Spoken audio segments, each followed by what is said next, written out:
राहुल गांधी की भारत जोड़ो यात्रा के पहले चरण की सफलता के बाद कांग्रेस संगठन ने इस यात्रा का दूसरे चरण की तैयारियां लगभग पूरी कर ली हैं। राहुल गांधी की भारत जोड़ो यात्रा का पार्ट 2 की शुरुआत महात्मा गांधी के जन्म स्थान यानी कि गुजरात के पोरबंदर से की जाएगी। इस यात्रा के दूसरे चरण की शुरुआत के लिए पहले 15 अगस्त की तारीख को तय किया गया था, लेकिन उस वक्त संसद सत्र और कांग्रेस संगठन के कामों के चलते इस यात्रा की शुरुआत के लिए 2 अक्टूबर की तारीख फाइनल कर दी गई। लोकसभा चुनाव को देखते हुए कांग्रेस की भारत जोड़ो यात्रा 2 पूरी तरह से यूपी पर फोकस्ड होगी। राहुल गांधी की इस यात्रा में यूपी में 5 से 10 दिन तक निकालने की प्लानिंग की गई है, जिसका एजेंडा भी तय कर लिया गया। तो क्या अपनी यात्रा के जरिए यूपी को भेद पाएंगे राहुल गांधी? क्या यात्रा के जरिए यूपी में बेजान पड़ी कांग्रेस में जान फूंक पाएंगे राहुल गांधी? क्या राहुल गांधी की इस यात्रा में इंडिया गठबंधन के तहत शामिल होंगे अखिलेश यादव और जयंत? क्या होगा इस यात्रा का रूट? कितनी लोकसभा सीटों को कवर करेंगे राहुल? आइए इन सब चीजों पर विस्तार से समझते हैं। नमस्कार, मेरा नाम प्रशांत है और आप देखना शुरू कर चुके हैं डेली लाइन का एक्सप्लेनर।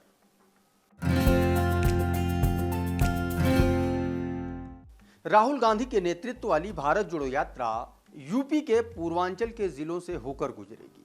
यात्रा के जरिए कांग्रेस लोकसभा की 23 सीटें साधने की कोशिश करेगी। भारत जोड़ो यात्रा अहमदाबाद से शुरू होकर राजस्थान और मध्य प्रदेश होते हुए उत्तर प्रदेश में एंट्री करेगी। यूपी में आने के लिए फिलहाल 2 रूट्स पर डिस्कशन चल रहा है। मान लीजिए कि अगर यह यात्रा मध्य प्रदेश के रीवा बॉर्डर से उत्तर प्रदेश में दाखिल होती है तो यूपी के मिर्जापुर, रॉबर्ट्सगंज और वाराणसी से सटकर होती हुई निकलेगी। और दूसरा बॉर्डर है मध्य प्रदेश का छतरपुर, जिससे एंट्री होने पर यूपी के बांदा, प्रयागराज, वाराणसी कवर हो सकते हैं। दोनों ही रूट्स का मेन सेंटर पूर्वांचल ही रहेगा।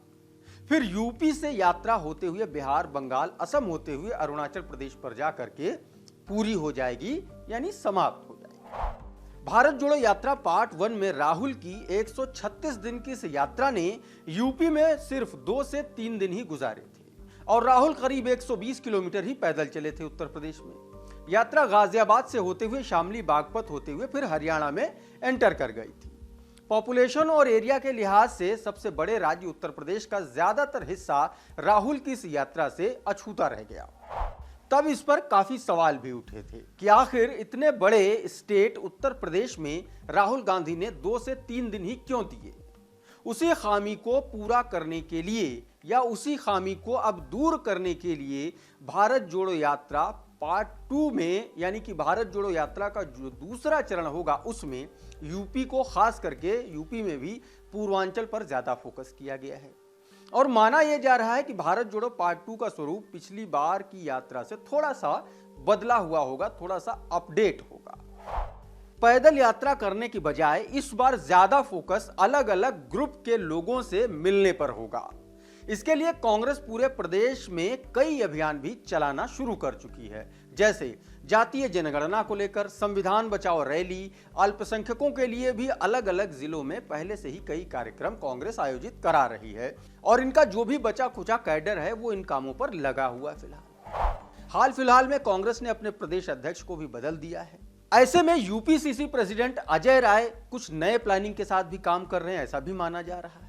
ऐसे में राहुल गांधी और प्रियंका गांधी लोगों से मीटिंग्स के जरिए मुलाकात करेंगे, यानी कि इस यात्रा में पैदल चलने की बजाय इसमें ज्यादा जो फोकस होगा वो लोगों के साथ मीटिंग पर होगा, उनसे जो है कन्वर्सेशन पर होगा। और इसका जो फायदा है वो भी कांग्रेस को मिलेगा, क्योंकि इससे कांग्रेस की जो लोगों से कनेक्टिविटी थी वो और बढ़ेगी। जो कम हो गई थी या यूं कहें कि जो खत्म हो गई थी, बेसिकली उसको बढ़ाने पर कांग्रेस इस बार जोर दे रही है। भारत जोड़ो यात्रा के इस पार्ट 2 में कयास यहां तक लगाए जा रहे हैं कि इस बार इंडिया गठबंधन की तरफ से अखिलेश यादव और जयंत चौधरी समेत यूपी के कई बड़े नेता भी शामिल हो सकते हैं। अगर सब कुछ फाइनल हो जाता है तो आप मानकर चलिए कि राहुल, अखिलेश के साथ जयंत इस बार फिर से दिखेंगे। इससे पहले 2017 के विधानसभा चुनाव में यूपी को यह साथ पसंद है टैगलाइन के साथ राहुल और अखिलेश गठबंधन के तहत नजर आए थे। हालांकि वो बात अलग है कि जनता ने इन दोनों की जोड़ी को नकार दिया था।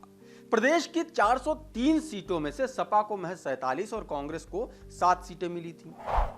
इंडिया गठबंधन की हाल फिलहाल में जो बैठकें हुई हैं उनमें भी दोनों के बीच एक अच्छी खासी बॉन्डिंग देखने को मिली है।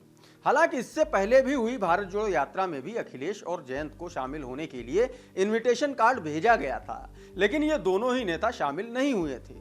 इस यात्रा के जरिए कांग्रेस का पूर्वांचल पर फोकस कितना ज्यादा है वो आप इस बात से भी समझ सकते हैं कि कांग्रेस ने अपने यूपी प्रदेश अध्यक्ष तक को बदल दिया है। यूपी कांग्रेस ने बृजलाल खाबरी को हटाकर पूर्वांचल की सियासत में अपनी पकड़ रखने वाले वाराणसी से मोदी के खिलाफ चुनाव लड़ चुके अजय राय को कांग्रेस ने अपना प्रदेश अध्यक्ष बना दिया है।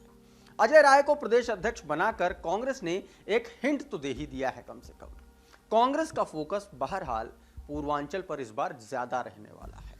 वहीं भाजपा ने भी अपने गठबंधन पार्टियों जैसे अपना दल है, निषाद पार्टी है, सुभाषपा के जरिए पूर्वांचल पर अपनी पकड़ बना रखी है, लेकिन घोसी में हुए उपचुनाव ने इसको और रोचक बना दिया है, क्योंकि घोसी में समाजवादी पार्टी के प्रत्याशी सुधाकर सिंह बाई इलेक्शन में जीत चुके हैं और इसे इंडिया की जीत के तौर पर दिखाया जा रहा है, बताया जा रहा है। उन्होंने एनडीए के प्रत्याशी दारा सिंह चौहान को हरा दिया। ऐसे में माना यह जा रहा है कि इस बार पूर्वांचल का खेल काफी दिलचस्प होने वाला है और सत्ता की धुरी भी पूर्वांचल ही बनेगा। ये यात्रा उत्तर प्रदेश में कितना असर छोड़ेगी ये तो समय बताएगा, लेकिन आप हमें कमेंट सेक्शन में जरूर बताइए कि ये वीडियो आपको कैसा लगा, इसमें दी गई जानकारी आपको कैसी लगी, हमारा एनालिसिस आपको कैसा लगा, हमें ज़रूर बताइए। अगर इस तरीके की वीडियोस आपको पसंद आते हैं तो हमारे चैनल को सब्सक्राइब कर लीजिए, हमारे पेज को फॉलो कर लीजिए। हमारे प्लेटफॉर्म का नाम है डेली लाइन।